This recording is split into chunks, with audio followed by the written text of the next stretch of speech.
okay? Again, so this is a Trump-appointed judge. He's not infallible. Judges make stupid decisions all the time. Well, okay, how about this?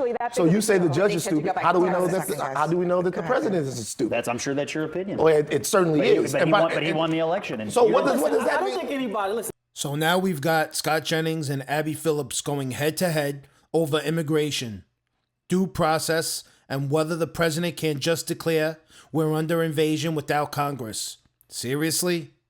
It's chaos on live TV, judges called stupid, Trump's legal maneuvers under attack, and the Constitution getting twisted like a pretzel.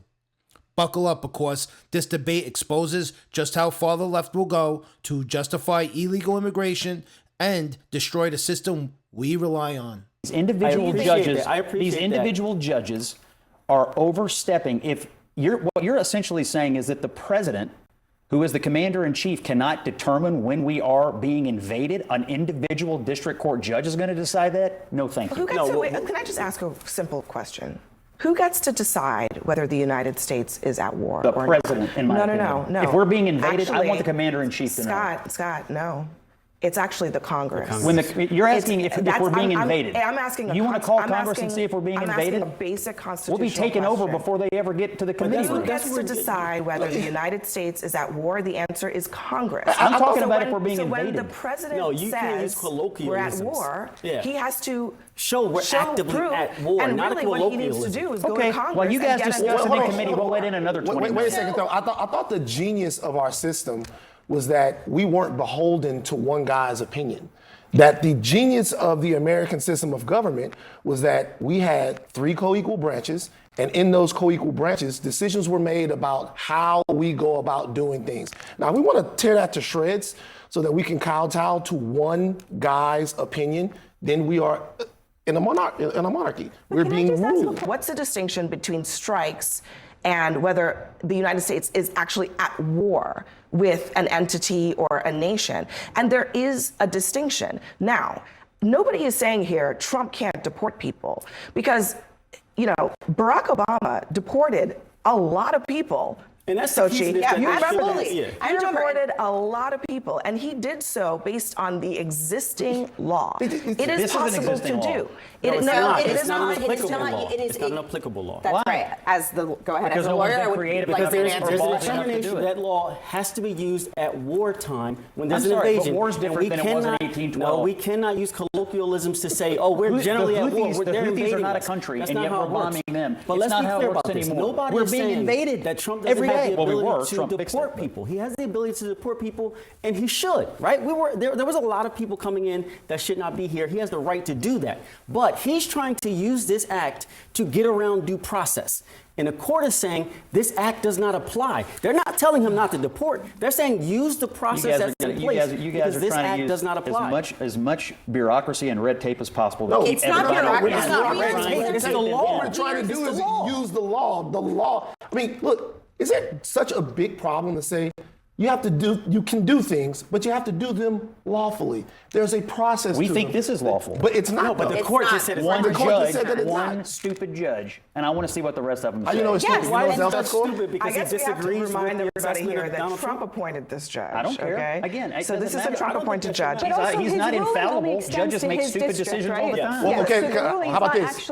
So you say the judge is stupid. How do we know that the president is stupid? I'm sure that's your opinion. Well, it certainly is. But he won the election. And So what does that I mean? don't think anybody is stupid. I think all 3 branches have the right to operate the way they want. I think the president of the United States has the right to operate based on his opinion because he's voted in.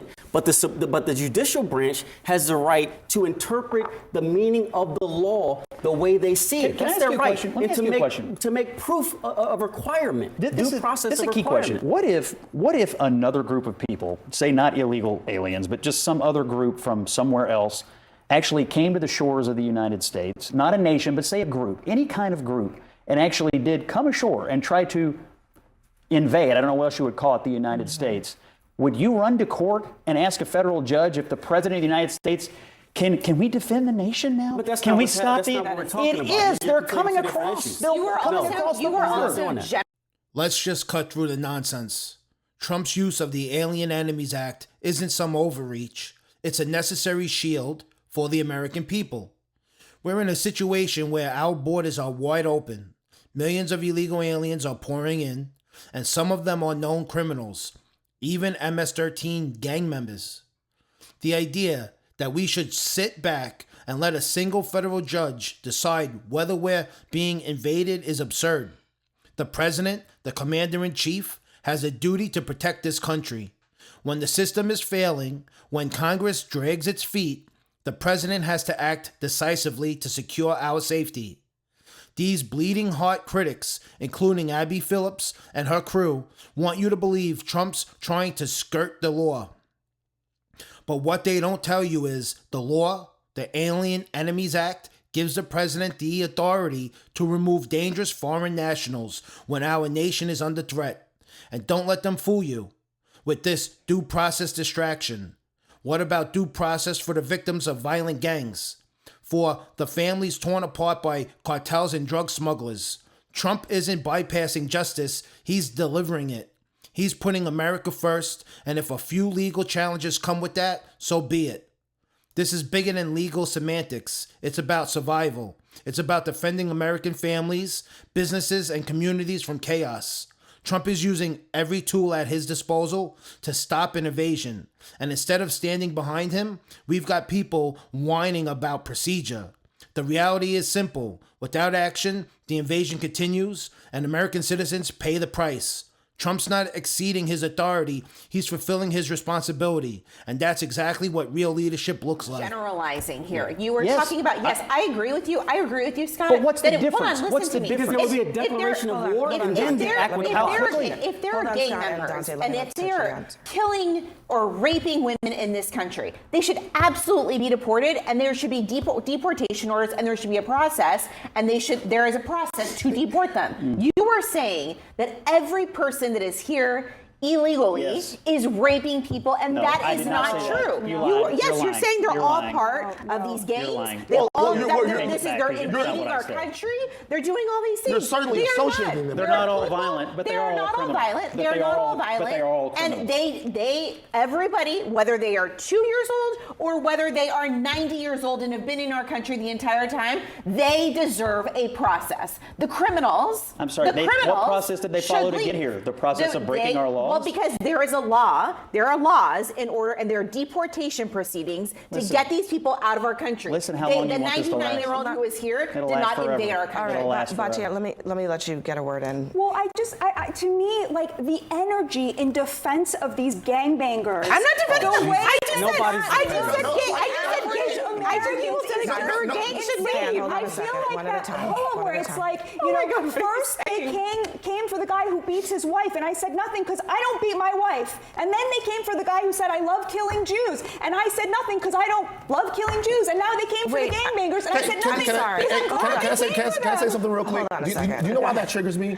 That triggers me because I come from a place where a whole bunch of people, they're American citizens, but they're thrown away. They're thrown away because they might have committed crimes, because they got in trouble when they were young. You should be the angriest that they care about the gangbangers and not those people. No, what I care about is that there is a system of laws that is supposed to protect the due process of those people. Yeah. And that has to matter I more am than angry what about more that. than what I'm society angry that there are black thinks people about in whatever prison they who have didn't done. get due Hold on a process. second, hold I on. don't know why the Democrats are So not why is it angry okay for about anybody that. else to not get Because due they're not process? citizens. We do not owe them the same thing. Wait, okay. It has to mean something to be an American. Batia, you are saying essentially that you don't like the way that the law is applied in this instance, and you would like to change it, which is fine. I'm not saying that, Abby. I'm saying every other district judge has ruled in Trump's favor on That's it. not true. No, That is absolutely not true. That is not That is true. not true. Nobody, no other That is judge, not and let me true. clarify this. This is important. And No by the other way, judge. it will go to the Supreme Court. Let me let Dante No finish, other and then we gotta judge go. has issued an opinion on this specific issue. Yes, they've not ruled against it. No. What the Supreme Court said was the judge that it was in front of did not have the authority to make this decision. It wasn't in the right district, so he sent it to Texas. This is the first judge that's ruled on this actual case of whether or not this rule or this law applies, the Enemies Aliens Act. And they said it does not apply. This is the first time it was ruled on Other that. federal judges have issued provisional orders on this issue of whether and how, but really specifically how. But it's how the Trump administration because they can deport these people. Because you all are debating the statutes and the judge's right to oversee a statute. What the Trump administration is arguing is that this is a foreign policy issue, and we have sole right under the Constitution to execute American foreign policy. So they actually see themselves as above this conversation about individual judges micromanaging. And I think that's a novel interpretation. We got to go, but that's, So who's right, Scott Jennings or Abby Phillips? Should we trust Congress to decide when we're under attack, or let the Commander-in-Chief act to protect Americans? Comment below with your thoughts. Do you side with Scott's constitutional reality check or Abby's logistic fantasy world? Smash that like button, share this video, and subscribe to Anomaly Report for more raw, unfiltered commentary.